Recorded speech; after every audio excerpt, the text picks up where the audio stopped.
प्रिय छात्र, कक्षा 10 विषय गणित है। एनसीईआरटी प्रकाशन की जो गणित की किताब है उसमें प्रश्न अभ्यास तीसरा हम लोग पढ़ रहे हैं, जिसका नाम है दो चर वाला दो रैखिक समीकरण। उसमें प्रश्नावली 3.3 है। तो 3.3 में कुल आप जानते हैं कि 3 प्रश्न दिया था, जिसको मैं बताया था। और प्रश्न नंबर 1 में कुल 6 प्रश्न दिया था, और प्रश्न नंबर 3 में भी 6 प्रश्न दिया है। तो 6 6 12 हो गया, और एक प्रश्न जो है आपको दूसरा प्रश्न है। तो हम लोग सभी प्रश्नों को हल कर चुके हैं। प्रश्न संख्या 3 में तीसरा प्रश्न हम हल कर रहे हैं। ठीक है, जैसा कि आप जानते हैं कि ये दो चर वाला दो रैखिक समीकरण है, तो इसमें दो चर आपको मानना पड़ेगा, ये तो क्लियर है लगभग। और इसमें दो शर्तें मिलेगी, और उन्हीं दोनों शर्तों को हल करके हम एक्स वाई का क्या करेंगे, मान निकालेंगे।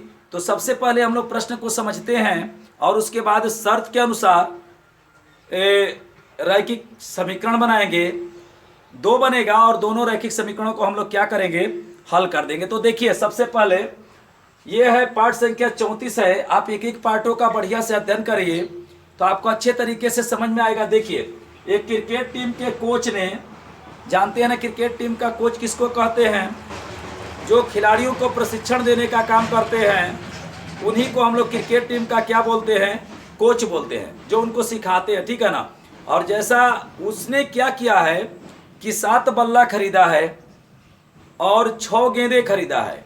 तो जब 7 बल्ला और 6 गेंद को खरीदा है तो उसने पैसा कितना दिया है, 3,800 रुपया दिया है, 3,800 रुपया दिया है। ठीक, अब देखिए, तो यहाँ से एक आपका प्रश्न हो जाएगा प्रथम शर्त, क्योंकि हमें तो ये पता नहीं है कि एक बल्ले की कीमत क्या है और एक गेंद की कीमत क्या है। वो तो ऐसे कह रहा है कि 7, देखिए किसी दुकान पर जाता है जहाँ पर खेलने संबंधी सामान मिलते हैं, स्पोर्ट वाले दुकान पर जाते हैं, उस दुकान को कहते हैं। और वहाँ सीधा वो 7 बल्ले और 6 गेंद को जब वो लिखवाते हैं तो दुकानदार जो है पूरा जोड़ के कह देता है 3,800 रुपया आप दीजिए।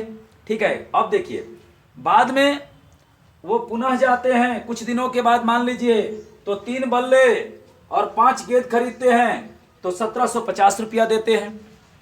ठीक है ना। पुनः जाते हैं और कहते हैं कि हमें भाई 3 बल्ला दे दीजिए। बल्ला मतलब समझते हैं, जिससे गेंद को हम हिट करते हैं वो बल्ला है। ठीक है। और जो आप देखते हैं जिसको फेंकने का काम करते हैं हम लोग, वह क्या होता है, तो गेंद होता है। गेंद बल्ला सभी लोग देखे हैं। ठीक है। और जैसा आप जानते हैं कि क्रिकेट भी हमारे देश का बहुत लोकप्रिय खेल है। ठीक है ना। आप इसकी जितनी चर्चा करें वो सभी कम है। अब देखिए क्या कह रहा है कि उसमें क्या है कि यहाँ पर एक क्रिकेट, तो इसमें 2 शर्तें बनेगी। ठीक है। तो सबसे पहले हम क्या करेंगे, हमें तो ना तो गेंद की कीमत पता है और नहीं बल्ले की कीमत पता है। तो सबसे पहले हम गेंद और बल्ले की कीमत को क्या करेंगे, मानेंगे। तो देखिए यहाँ पर क्या करेंगे, यहाँ पर हल लिख दे रहा हूँ। ठीक है, ध्यान से देखिएगा। इसमें बल्ला है और गेंद है, तो यहाँ पर लिखेंगे कि माना, देखिए यहाँ पर एक बल्ले की कीमत हमने x मान दिया और एक गेंद की कीमत y मान दिया, क्योंकि हमें इसका पता नहीं है कि वह कितने में बल्ले को खरीदा है और कितने में गेंद को खरीदा है। ठीक है। तो यहाँ पर क्या करेंगे, अब एक यहाँ से पढ़ करके हम समीकरण बनाएंगे, प्रथम शर्त, और उसके बाद 3 बल्ले और 5 गेंद का पढ़ करके एक हम समीकरण बनाएंगे। ठीक है। तो देखिए यहाँ पर क्या कर रहा है, 7 बल्ले और 6 गेंद जब खरीद रहा है तो कितना पैसा देता है, 3,800। तो बताइए बल्ले की कीमत आपने कितना माना है, x, क्योंकि हमें पता तो नहीं है तो मैंने यहाँ पर लिख दिया क्या, x। ठीक है, यहाँ पर लिख देंगे x। तो जब x लिख दिया तो बल्ले की कीमत लिख दिया। किसका कीमत लिख दिया, बल्ले की। और बल्ला कितना खरीदा है, 7, तो उसके आगे लगा दीजिए 7। और गेंद y, कितना गेंद खरीदा है, 6। 7 बल्ले और 6 गेंद को मिलाकर के कितना पैसा दिया है, तो 3,800। ये हो जाएगा आपका समीकरण नंबर 1। ठीक है। अब देखिए दूसरे शर्त में, दूसरा शर्त क्या है, द्वितीय शर्त जिसको हम लोग कहते हैं, शर्त नंबर 2 है द्वितीय शर्त। हर सवाल में 2 शर्त बनेगा, और पूरे सवाल को बनाने के लिए अध्याय का 2 चर मानेंगे। एक को x मानेंगे और एक को y मानेंगे। तो देखिए यहां पर क्या कर रहे हैं, अब कितना बल्ला खरीदा है बताइए, तो 3 बल्ला खरीदा है, तो बल्ले के लिए आप x किए हैं, और बताइए उसके पास कितना लिख दें, 3 लिख दें, और उसके बाद गेंद कितना खरीदा है, 5, तो यहां पर लिखिए y और उसके लगाइए आगे 5, और दोनों को जोड़ करके, गेंद बल्ले को जोड़ करके दे दिया 1750 रुपया, समीकरण नंबर 2। ठीक है, यह रैखिक समीकरण में बन गया। और इसे आप कितने विधि से हल कर सकते हैं, तो इसे हम लोग 2 विधि से हल कर सकते हैं। एक का नाम है आलेखी, जिसको ग्राफी भी कहते हैं, और एक को बीजगणितीय कहते हैं, जिसमें 3 विधि आता है। एक का नाम है प्रतिस्थापन, एक का वज्र और एक का विलोपन। लेकिन हमें प्रश्नावली 3.3 को प्रतिस्थापन विधि से ही हल करना है। तो अब क्या करेंगे, देखिए समीकरण ये 2 से x का या y का मान निकालेंगे, तो जब 2 से निकालेंगे तो 1 में रखेंगे, और यदि 1 से हम निकालते हैं तो 2 में रखेंगे। ठीक है, ये हमारे प्रतिस्थापन विधि का नियम है। तो देखिए मैं कर रहा हूं समीकरण 2 से, यहां पर लिखेंगे समीकरण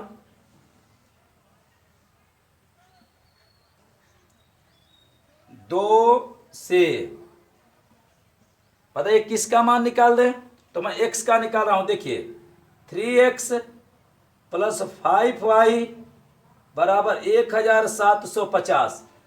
अब इसमें किसका मान निकालें, अगर x का निकालेंगे तो x को अकेले रखेंगे, यदि y का निकालेंगे तो y को अकेले रखेंगे। तो बताइए किसका मैं मान निकाल दूं, तो हम y का निकाल दे रहे हैं। ठीक है, तो 5y बराबर बताइए कितना हो जाएगा, हो जाएगा 1750। इस x को पक्षांतर कर दीजिए, -3x, क्योंकि धन है इधर जाएगा तो ऋण हो जाएगा।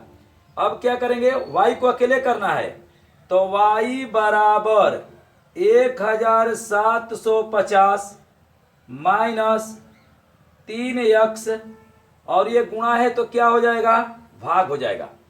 बताइए बात आपको समझ में आ रहा है। हमने y का मान निकाल दिया 1750 माइनस 3x बटा में 5। अब इस y को किस समीकरण से निकाले हैं, 2 से, तो इसको रखेंगे 1 में, तो लिख रहे हैं y बराबर 1750 माइनस 3x बटा में 5 को समीकरण 1 में रखने पर, ठीक है, जब 2 से निकालते हैं तो किस में रखते हैं, 1 में रखते हैं, और यदि 1 से निकालते तो किस में रखते हैं, 2 में रखते।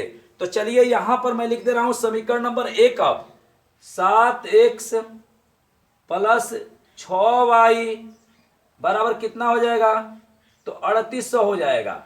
ठीक है, अब यह पता करिए कि जो ये x है, इसको तो उतार देंगे, लेकिन जो ये y है उसके जगह पर मैं ये रख दूंगा, क्योंकि y बराबर हम निकाले हैं समीकरण नंबर 2 से। तो देखिए 7x प्लस 6, और यहाँ कोष्टक कर दीजिए 1750 माइनस 3x और बटा में 5 बराबर कितना हो जाएगा, 3800। ठीक है, बात आपको समझ में आ रहा है। अब क्या करेंगे, 7x प्लस इसका इसमें गुणा कर दीजिए, इसका गुणा कर दीजिए। ठीक है, क्योंकि कटेगा नहीं, तो इसमें गुणा करेंगे तो 36 18x माइनस, देखिए 0 5 में 6 में 5 का गुणा करेंगे, 6 5 20 को 0 हासिल 3 होगा। 6 में 7 का गुणा करेंगे, 6 7 42, 42 में 3 जोड़ेंगे 45 होगा, 45 को 5 हासिल 4 होगा, और 6 एकम में 6 4 10 हो जाएगा, और बटा में क्या लिख दीजिए, तो 5 लिख दीजिए। सही है, देख लीजिए। अब क्या कर रहा है, बराबर 3800। अब यहां पर देखिए ध्यान से अच्छे तरीके से, अब हम क्या करेंगे, यहां पर मैं लिख रहा हूं 7x प्लस, पहले लिखिए, ठीक है, इसको लिखिए 10,500, 10,500 है, माइनस 18x, ठीक है, और बटा में क्या हो जाएगा 5 बराबर 3800। ठीक है, अब क्या करेंगे कि आप इसके नीचे 1 रख दीजिए, क्योंकि किसी भी संख्या के नीचे 1 लिखते हैं तो मान में अंतर नहीं पड़ता है। और इसका निकाल दीजिए 1 और 5 का आप लसा, तो 1 और 5 का लसा होगा, एलसीएम होगा 5। अब इस हर से 5 में भाग दीजिए, 5 आ जाएगा, और इस 5 का 7 में गुणा करिए, 7 पचे 35 100 हो जाएगा। ठीक है, और प्लस हो जाएगा यहाँ पर। अब इस 5 से 5 में भाग दीजिए, कट जाएगा, और 1 का उसमें गुणा करिए, 10,500 माइनस 18x बराबर हो जाएगा 38,000 कि 3800 हो जाएगा। ठीक है, 3,800 हो जाएगा। 1 का गुणा करेंगे तो वही संख्या आएगी। अब देखिए, इस 35 में से इस 18 को घटा दीजिए तो कितना हो जाएगा बताइए? 17 हो जाएगा। हाँ, 17x हो जाएगा। 35 में से 18 को निकाल देंगे क्योंकि ऋण में है और ये धन में है, प्लस इसको लिख दीजिए 10,500 और बटा में क्या होगा 5 बराबर 3,800।